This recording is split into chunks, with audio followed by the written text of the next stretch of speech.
Olá, estamos aqui com a Cláudia Varjão, a realizadora do filme O Ofício da Ilusão, que está na competição nacional do Curtas deste ano. Bem-vinda, Cláudia, é um Viva! prazer falar contigo. Eu queria começar por perguntar como é que surgiu a ideia para este filme e como é que chegaste a estas maravilhosas imagens de arquivo desta família que usas no filme.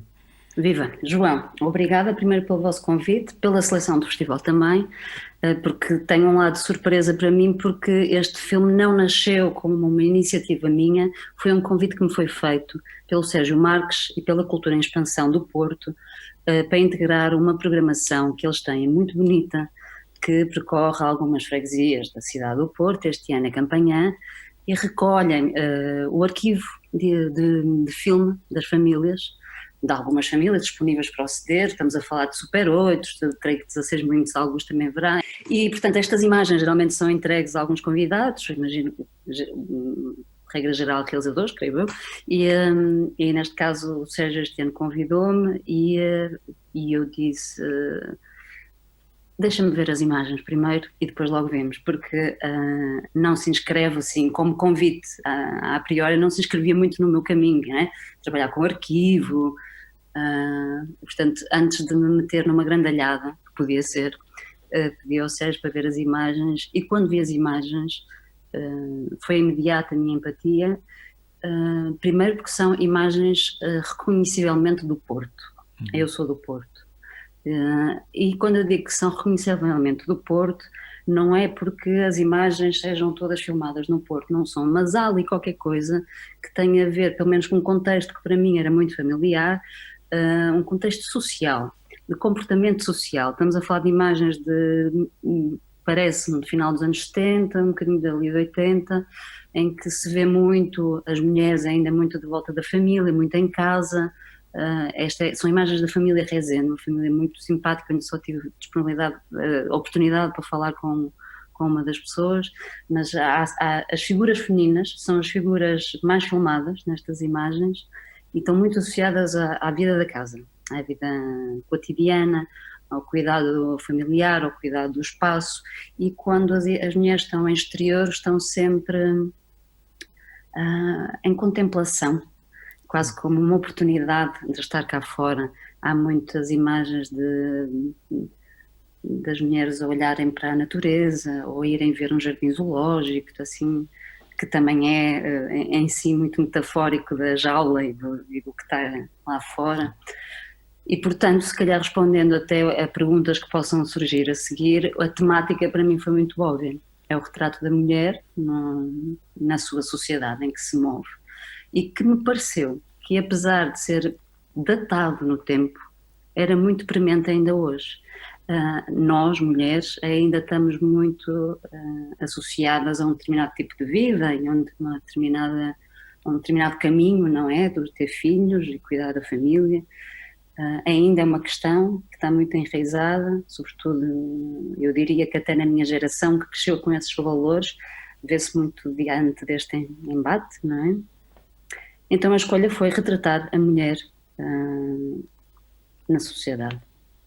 Sim, esse tema então surgiu de modo fácil ao ver as imagens. E depois tu fazes algumas escolhas curiosas que eu acho que resultam muito bem, que são a nível de certos sonoros. Imagino que isso Uhum, foram a tua escolha. isso. Podes falar um bocadinho sobre isso, sobre o simbolismo delas? Por exemplo, eu acho que há um excerto do Val Abrão, não é? Do Manuel de Aham. Oliveira, e depois há um pequeno frase ou duas de um discurso político que eu não consegui identificar. Por isso, se Maria Lamas. ok, boa. Uhum. Mas se puderes falar um bocado sobre esse teu trabalho Falo, falo. Por onde começar? Portanto, as imagens ditaram o caminho e, inevitavelmente, era necessário construir aqui uma partitura sonora e tentando manter esta oportunidade dentro de casa, ou seja, dentro do território português, dentro de um território mais a norte também, também foi muito intuitivo chegar até o Valabrão, que foi um dos primeiros filmes portugueses que eu vi. Tinha 13, eu acho que foi em 93 ou 94, eu vi-o na Casa das Artes, fui levada pelos pais de uma amiga e eu nunca tinha visto cinema português.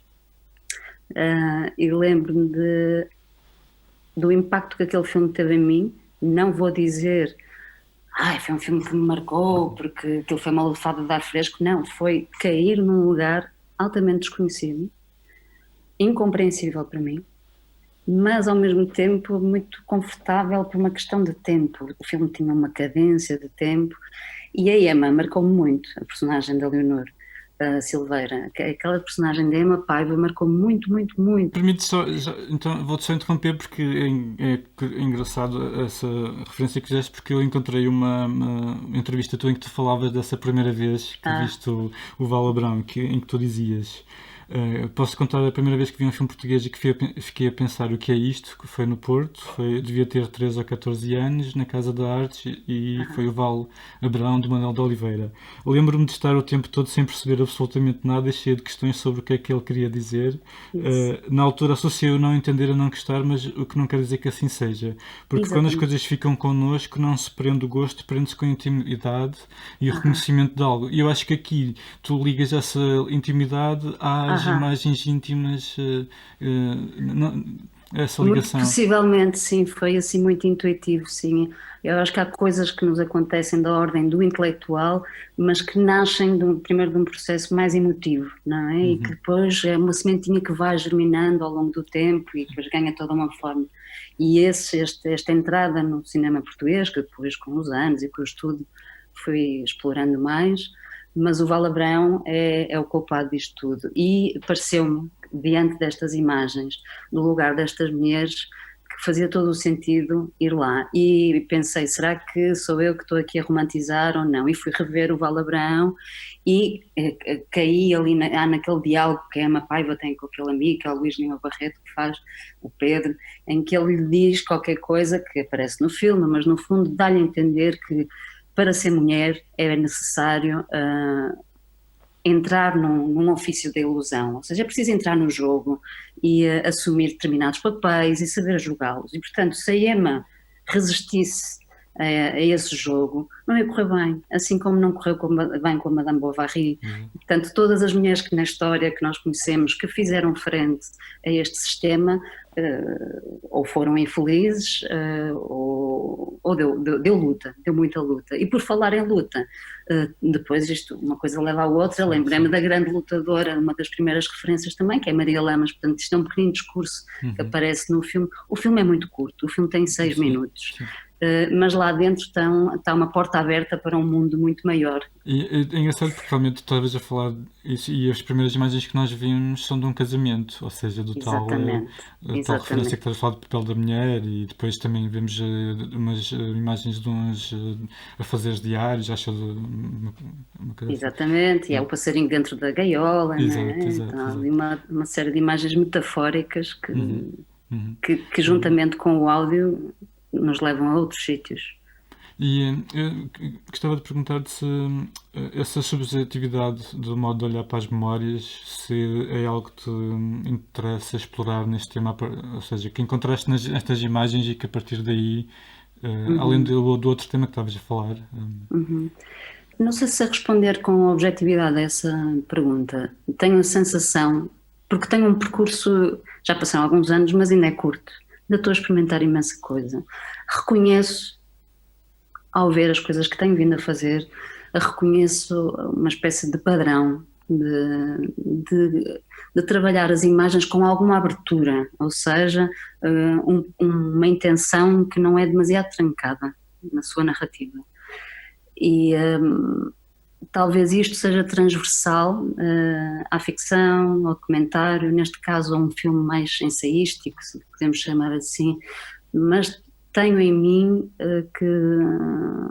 um interesse muito grande por todas estas identidades, diremos, não só, já falando de identidade de género, talvez eu no próprio cinema também seja muito abrangente de várias identidades e, portanto, integra lá dentro, sim, um recurso à memória, ao tempo, um trabalho mais aberto, que também dá alguma disponibilidade e algum trabalho a quem vê de fazer o seu próprio filme. Tenho alguma dificuldade em em trabalhar com um cinema mais fechado, mas para mim uma direção também é importante, ou seja, um sentido narrativo também é importante. Não sei se respondi, é porque Sim, também não sim. sei bem responder. Não, não, é isso. Ah, Exato, eu percebi. Eu gostava de te perguntar se este trabalho de found footage, não é? De material de arquivo, se estar a editar isso, se há alguma semelhança com editar um teu documentário. Ou seja, se quando estás a editar os teus documentários também partes à procura de uma história a partir das imagens, ou se encontras a história já na parte da pesquisa ou durante as filmagens, não sei se há aqui algum paralelo entre este tipo de trabalho com imagens de arquivo. bom, a gramática do cinema eu tenho para mim que é sempre a mesma. Em qualquer estereótipo que queiramos dar, como ficção, documentário, and so on. Aqui neste trabalho em específico, as imagens ditaram a narrativa. À partida, nos outros filmes que eu tenho construído, há um contrário, há um inverso de direção, não é? Há alguma coisa que eu gostava de explorar, mas as imagens impõem-se sempre. Sempre, Uhum. sempre, sempre. Uhum. Sobretudo no documentário, sim, na medida em que eu não filmo com uma ordem tão rigorosa como na ficção, mas em que as coisas vão acontecendo diante do meu olhar e elas ditam-me. E eu posso estrebuchar, querer tanto ir para o outro lado e não tenho hipótese, é sempre muito superior a mim. É o real, é superior. Sim. E ficaste interessado em continuar a explorar este tipo de trabalho, de pegar em imagens de arquivo assim e fazer alguma coisa no futuro? Não sei, eu tenho a sensação que a vida é muito curta. Eu tenho tantas ideias, tantos filmes que queria fazer e não tenho tempo. Mas tenho tido a sorte que, assim, uma espécie nos intervalos dos meus projetos maiores, que me levam muito, muito tempo, aparecem assim uns pequenos cometas que me permitem explorar coisas que eu não, à partida, não estava atenta e de que depois tenho a oportunidade de integrar de alguma forma no caminho que vou seguir. Uhum. Por isso, eventualmente, esta sorte deste filme pode ter um eco qualquer para a frente. A Ok. ver. Eu queria voltar só um bocado atrás porque quando estávamos a falar dos certos sonoros, faltou a falar de um terceiro, que eu também acho super Claro, interessante, que é o claro. da Nadia Nádia Comaneci. Comaneci. Sim, como é que isso Uhum. aparece ali no filme? Foi incrível, foi uma sorte, quer dizer, esta família filmou a televisão em direto, imagino, na altura. Eu não sei se isto é dos anos 70 ou se é um pouquinho mais na frente, mas imagino que seja do final dos anos 70, quando ela faz o Perfect Ten. E, portanto, Oh, eu quando vi aquelas imagens, primeiro achei. Eu estudei educação física antes de ir para o cinema, portanto, eu sou altamente suscetível às coisas físicas. Eu gosto de desporto, não de futebol, mas de desporto de forma geral. E quando vi a Nada com a Netes, que ainda hoje é um grande ícone para todos nós, para mim é, fiquei, ai que maravilha. Provavelmente ela foi a culpada por eu aceitar este desafio. uhum, E, hum, e a Nada como a Netchi também traz várias leituras. Ela dentro do filme tem uma leitura, mas ela na sua vida também teve. Ela, enquanto rapariga, o treinador, que ainda hoje em dia é um treinador e é bastante polémica tem, dizia sobre ela que quando a conheceu nunca tinha visto uma rapariga sem medo. Ela não tinha medo, era altamente. Ela lançava-se para as coisas. Provavelmente o seu perfect ten vem da ausência de medo. Ela tinha uma característica cognitiva que se lançava, não havia medo, e portanto isto é altamente simbólico da importância que é na vida também combatermos o medo uhum. para quebrar ou para chegar a determinados feitos. E a Nada Comaneci está ali, o facto de ser mulher, para quem conhece um bocadinho da história dela, o facto de ela ter fugido de um sistema político muito duro, da Roménia, ter emigrado, toda ela aparece aqui fisicamente com aquele lado de vitória, não é? Foi uma sorte. Foi uma sorte estar neste arquivo, este filmado. E o próprio, acho que com o próprio comentário em inglês que ouvimos fala sobre isso, sobre ela não ter medo, sobre ela conseguir ter ultrapassado, que lá está, faz uma ligação com o resto das imagens que nós vemos e o tal o ofício da ilusão. Completamente. Completamente. São pequeninas peças que em Sim. 6 minutos E porque nós hoje em dia também estamos num momento histórico que também estamos atentos e receptivos a uma série de discussões, acho que conseguimos, assim desejo, conseguimos chegar a um sítio de entendimento e de empatia em tão pouco tempo. Sim. Eu queria só fazer mais 2 perguntas rápidas, quer dizer, vamos ver. As curtas continuam a ser um meio importante para um realizador português? Claro, claro. O grande problema é o financiamento, porque é muito baixo o financiamento que temos em Portugal para fazer curtas. As coproduções são muito importantes, mas sacrificam muito as escolhas artísticas também, ou seja, sacrificam no sentido que o dinheiro base é pouco, o dinheiro aliado internacional pouco é. Tudo isto junto vai influenciar as escolhas artísticas e também as opções técnicas, e em tão pouco tempo de rodagem, em tão pouco tempo de metragem, fica difícil, dá muita luta, mas é um espaço altamente exigente, criativo, e que nós, realizadores, dá uma sensação que vamos deixando de lado, e é uma pena, porque é um exercício incrível e permite isto, que nem sempre nas longas é possível, tenho a sensação. Permite às vezes um discurso aberto, sem ser também demasiado traidor para o público, mas um discurso aberto, sem rematar, sem fazer estes rematezinhos que depois nós muitas vezes acabamos por fazer. Este discurso aberto que é possível nas curtas eu acho altamente respeitador e estimulante para quem gosta de cinema. Sem dúvida. Se estás a trabalhar agora num projeto novo ou que a gente possa ver em breve, eu sei que estavas em pré-produção de um filme, o Lobo e Cão, Isso. E também há o teu filme anterior, Amor Fati, que acabou não sei. Apanhou com a onda em cima, com o tsunami, não exato, foi? isso, Mas sim. ele está a vir à tona. Boa. O Amor Fati estreia ainda este ano nos cinemas. Boa. Vamos tentar fazer um caminho diferente. Normalmente estamos muito dependentes dos festivais e eu estou aqui num festival. Não é um discurso contra os festivais, mas a verdade é que este ano atípico fez-nos perceber da dependência que todos temos uns dos outros. E vamos todos abaixo.